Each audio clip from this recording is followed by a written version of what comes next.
Welcome to Goodwin Law Unplugged, Florida real estate and more. This podcast features candid insight from real estate industry professionals from all sectors. Your host, attorney Matthew Goodwin, a native Floridian and experienced real estate attorney, will provide his personal insight on legal matters and feature other professionals offering their candid advice. Whether you're a first-time homebuyer, seasoned investor, or experienced real estate agent, there is something for everyone. Thanks for joining us on Goodwin Law Unplugged. Welcome to the Goodwin Law podcast. My first guest of this podcast series here, John Carney. John Carney started with humble beginnings, and he formed the essence of what has grown to become the Carney family of companies. In 1999, he began working with a nonprofit group to provide homeownership opportunities to those who would not otherwise qualify for a traditional mortgage. And from the start, he and his firm wanted people to have great homes at affordable prices. When national funding for that program ran out, he leveraged the relationships that he had built and entered the real estate investment business with the same mission in mind, giving people quality homes they can afford, benefit the community in the process. He has unrivaled attention to detail, uncompromising devotion to quality. That is his foundation of Carney Company cultures. Having purchased, renovated, and sold over 3,300 homes, he and his team are constantly working to improve upon the benchmark for perfection. I'll talk to him about some of the areas he serves. He's located in Lee County, Florida. Today, the Carney family of companies includes Carney Properties and Investment Group for homes and investments, Carney Realty, it's a full-service brokerage, Carney Quality Construction, it's in-house construction services. And they started building homes about 6 years ago with this quality construction, quality customer service mindset. His objective is that they'll only build homes that will be acceptable to their families to live in. Without further ado, I'd like to introduce John to the show. Welcome, John. Thank you, Matt. Thanks for having me on. Well, and thanks for taking the time out of your day to be on. This podcast is aimed at really educating the general public, but also real estate agents, investors, anybody buying or selling property, which is all over across the board in Florida, especially right now. So some of the points I wanted the audience to benefit from was hearing from the boss man himself and also the man who's been in the field. Not everybody gets to ask these types of questions to you directly, and I know you've had a lot of experience. So I asked you to give me a couple of the most common questions that you have in hopes that we can educate more. So I guess just to start off, what service areas do you work in when it comes to building homes? Well, right now we're operating mainly in Lee County, which consists of Cape Coral and Fort Myers. We will go south into Estero, but at the main time we're operating basically in Lee County. That's good to know. Lee County's got so much opportunity right now when it comes to buildings. I'm sure you gave it a lot of thought when you made that decision, that move. I have a harder time finding builders in Lee County to form relationships with. I'm located here in Collier. What would you say makes you different from other builders? We pick up the phone and return phone calls. If we can't pick up right away, you can leave a message and we will get back to you before the end of business same day. Going through the building process myself, when I went to build my home 13 years ago, the negatives I had then, I tried to make sure we don't have those negatives here at Carney. So picking up the phone and returning customer calls or emails instantly is very important to us here. I think that resonates with pretty much everyone. When I started my business here in Southwest Florida, a law firm, that was the biggest point that people made. Say, if you come from out of town and you just have good communication, you're going to get business here because it's so horrible everywhere else. And I think, especially when it comes to contractors, everybody has a story to tell about communication issues. So I think that's a really good point. And if you continue to strive on perfection, the least you can do is fall short, which is still exceeding expectations from your competition. Yeah, I always say to people, it's easy to become successful in the United States of America because the competition is not that great. And the main reason is people don't pick up the phone. People don't return calls. And in today's world, everything's so fast. You can call a lot of places and you will not get return phone calls. Our customers will be treated with the red carpet treatment where, they're catered to. And I want them to know that from the beginning, we're always here for them. And that's, I think, what gives us the edge over a lot of builders locally. That makes a lot of sense. On average, for the last, let's just use 12 months, how many projects have you had going on at the same time as far as home builds? Not many projects, but how many simultaneously? Yeah, we average between 12 and 15 home builds going at one time. They're either going to be in the stages of in permitting or under construction or getting completion. But I like 12 to 15 on the books moving at all times in the funnel, basically. Do you have a set list of floor plans, or do you have mostly custom builds? We have approximately 10 different floor plans on my website, but we are also a custom builder. So many people come into us and say, listen, I like your floor plan, but I'd like to change it, or I'd like to do this, or I'd like to add.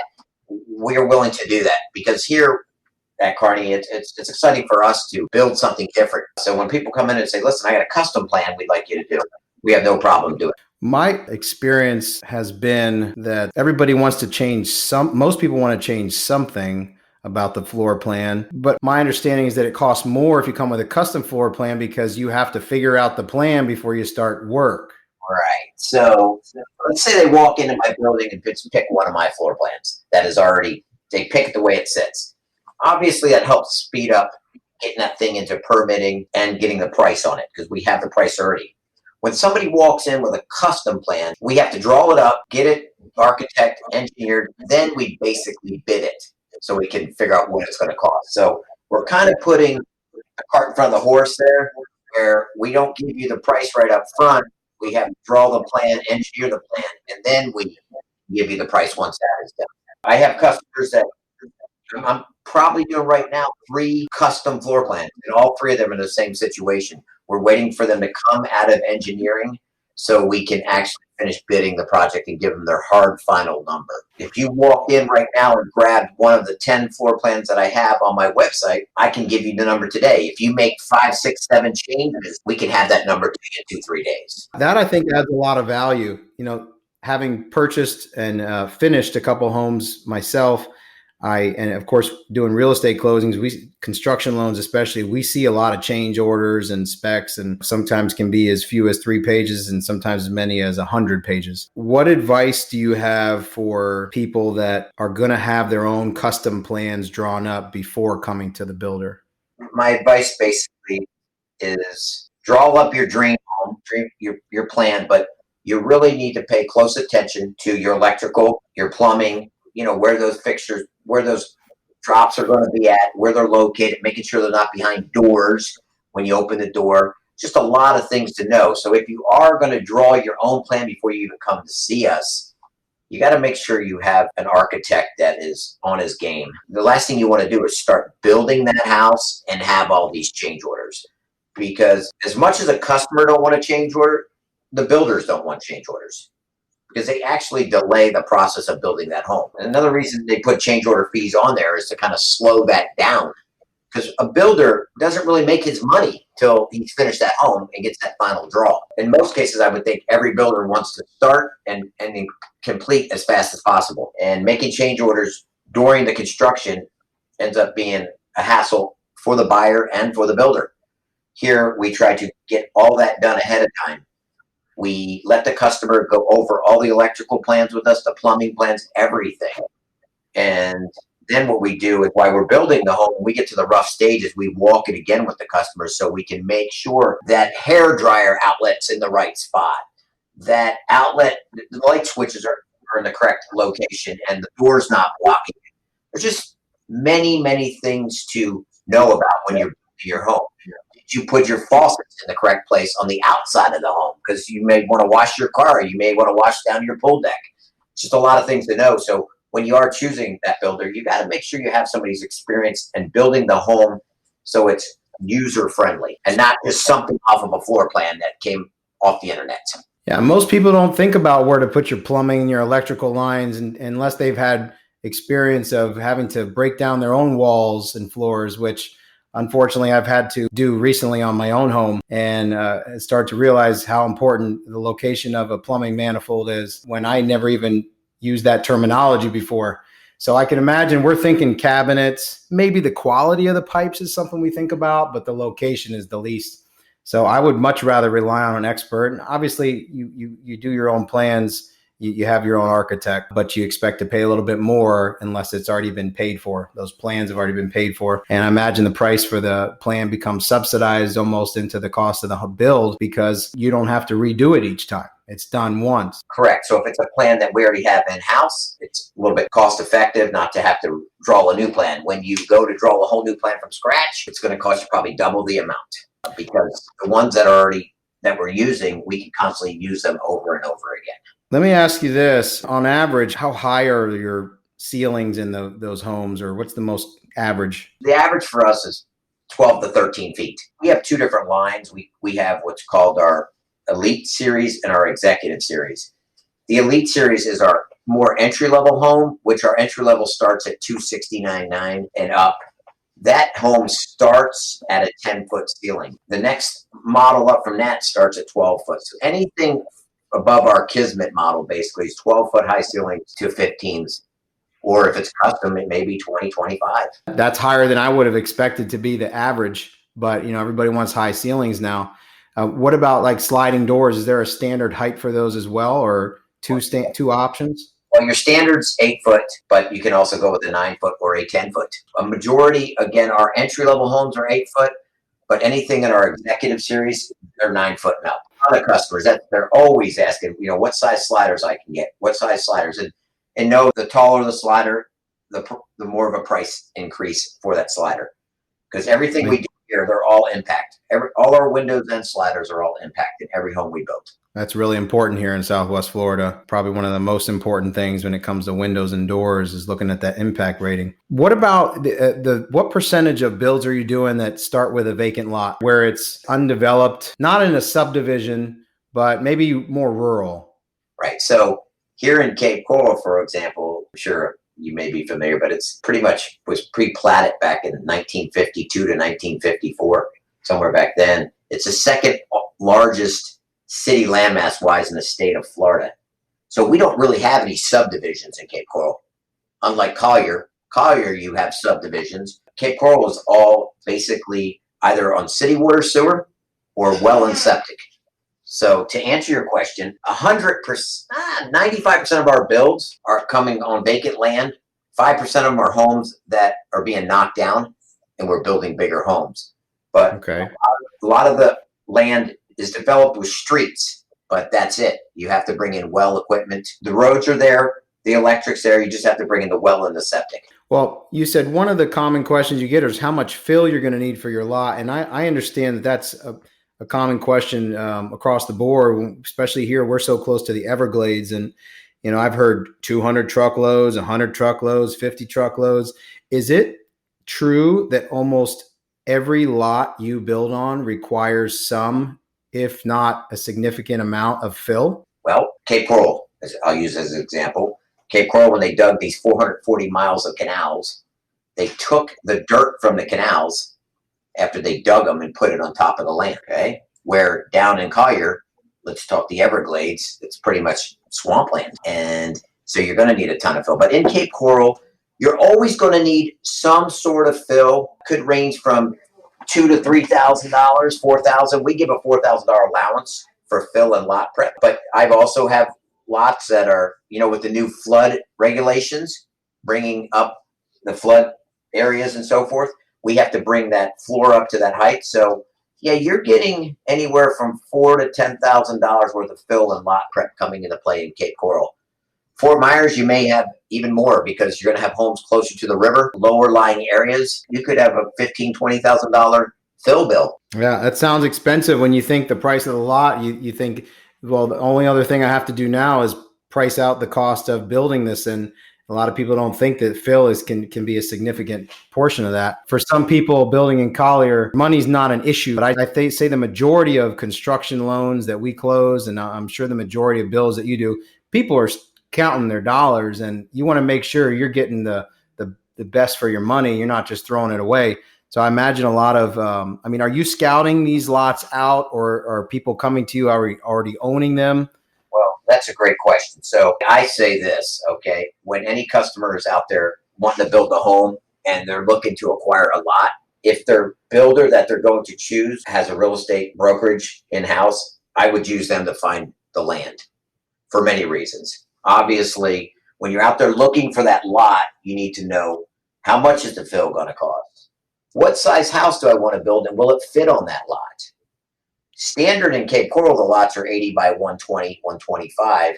So you can only fit so much of a house on there. When you go out into areas in Fort Myers and even Collier County, Golden Gate Estates area, you got some acreage to work with. So you don't have to worry about, will my house fit on that lot? Many times where a customer walks in, they say, we already bought a lot, we want to build this home. And I'm like, okay, what size home you looking for? To tell you right now, everybody wants a 3-car garage.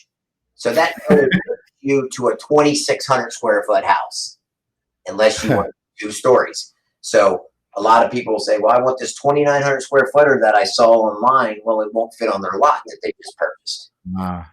Not with that 3-car garage. Correct. So you can get a 2,900 square foot house, but you can only have a 2-car garage. So when you are shopping for that lot, you need to know what type of house and size you want before you pull the trigger on that lot, especially well and septic. There's codes that you have to have a specialized septic drain field if you have 4 bedrooms or more in a house, because the county looks at it, or the city, if you're having 4 bedrooms or more, means you're having minimum 4 to 5 to 6 people living in that house, which means that drain field needs to be bigger. When you're going with a big house on well and septic, you may have to go with an oversized lot, or you have to pay additional monies to have a specialized septic drain field put in your house. Now, John, I think that's really helpful information to our listeners, because unless you build a home and had an informative, knowledgeable builder and their team, you would never have this conversation with anyone. So I think it's helpful to hear those things before even considering it. We got a few minutes left, and I want to ask you COVID specific questions. This is the market. I don't want to get too much into COVID itself, but it's definitely changed the way that we live, work, and do business, but not for everybody. And what I mean by that is some people have profited from it, and there's new businesses coming up. Some industries have maintained the status quo because they're just not as affected, and some businesses have completely gone away. I want to ask how COVID-19 pandemic affected your business. Okay, so on a positive note, we're actually busy here in Florida. Hot, sunny weather. We have a lot of people moving out of these big cities wanting to come down here, and business has actually increased. Okay, that's the positive side of it. The negative side of it is, and I know you know this for sure, the courthouses are, 50% staff now, maybe 25% staff. The permit departments are 25% staff, 50% staff. So in a normal situation, a permit would take 4 to 5 weeks for approval. They're now taking 8 to 10 weeks for approval. Ouch. Yeah, that hurts big time, because, people get super excited when they write their contract to build their home. They may say to you, well, we're not in a rush, but trust me, they're all excited and pumped up, and they want to see that house break ground. Mm-hmm. And unfortunately, right now, permitting is a 5-6 week delay because of the COVID situation. And then, of course, inspections also, because they're not running at full capacity. Everything now is starting to become a little more virtual. They're doing a lot more stuff online now.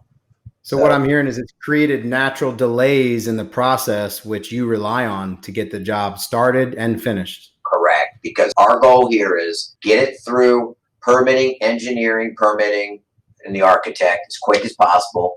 Let us start digging the footers, because I'd like to have that house done in 210 days from the day we dig the footer. Unfortunately, it's taken 3-4 months before we even get to that footer process, maybe 5 now, where it used to be 8 weeks. Let me ask you another question. What, if anything, have you had to change in the way you do business? I have to wear a mask every once in a while. Okay. Yeah, I had customers in last night that were 100%, we want to sit with you, but we need you to wear a mask. So I think really the most that's changed with us is we're already here. I've always been OCD and a little bit of a clean freak. So now the only thing that I see changing here is we pay more attention. We do the 6 feet apart thing, the everyday thing that we're all going through. We're just fist bumping now, if anything. Yeah. Yeah. Some people, you can't even get close enough to do that now. I know it's taken a lot of the human contact out of not everybody wants to hug their builder. Don't get me wrong, especially the construction crew. But I'm sure you guys have had to make some changes, process systematically. The last question I have for you is for you to give us the top 3 tips that you can give the consumer when selecting a builder? Well, I wrote these down because these are very important. Okay. The first thing I think every customer or person should do when they're researching a builder, and let's say they narrow it down to 5 builders or so, I think they should go in there and say hey, Mr. Builder, can you give me a list of the 10 homes you just built, the customer's name and phone number, so we can call them and see how the process went. That's the first thing I think. And if it's a good builder, he should have no issue turning over 10 homes that he completed with the name and number of the customers. That's powerful stuff. To me, I think that's huge because every home we build, we now have relationships with every one of our customers. And Okay. a great job for them. It should be no problem referring your new customers to your old customers, if that makes sense. Mm-hmm. Yes. Does. The other thing I think that people should do, if you're narrowing down your choice, I think you should go on the county records and pull any judgments or liens against that builder, because that's going to let you know, hey, are they paying their bills? Are they getting in disputes with homeowners? Because you'll see that there'll be builders out there that have, they may have 3-4 judgments against them from past customers. Are you allowed to take a credit application for your builder? I know that doesn't happen, but this is one way to do it. Research them, and we all know today, and you know this, Matt. You can go on county records easily, right from your home, right, and do a little research. And then my third way would be, read their Google reviews. I'm hoping that the Google reviews are 100% legit, but read them, get the feedback. I mean, I know myself when I'm shopping for an item on Amazon, I'm doing a Google review on that item. Yeah. So if I'm building a home, I think those are the 3 areas that I'm focusing the most on to dial down my search. Well, that's really good information. I appreciate you sharing that with us. I want to wrap things up here. Really appreciate all the information that you provided, some background into your questions you get behind closed doors often. Let everyone know, how can they reach you if they want to maybe contact you to quote a job for them? Sure. Our website is carneyproperties.com. You can look us up there. And then our office number is 239-574-1965. You can get a hold of us either way, and we'll be glad to talk to you and help you out on your new build. Excellent. Well, thank you so much, John. I appreciate it. Everybody, stay tuned for our next episode. We're excited to bring some new content and new guests to you to keep you educated in this real estate trends here down in South Florida. Excellent. Thank you. Thanks for listening to Goodwin Law Unplugged. To learn more about Goodwin Law and to utilize our services, visit GoodwinEstatelaw.com or call 239-207-3403. Hablamos Español. To submit questions or be a guest on a future episode, message us on our website or on social media by searching for Goodwin Law PA in Naples, Florida. This has been Goodwin Law Unplugged. Thanks again for joining us.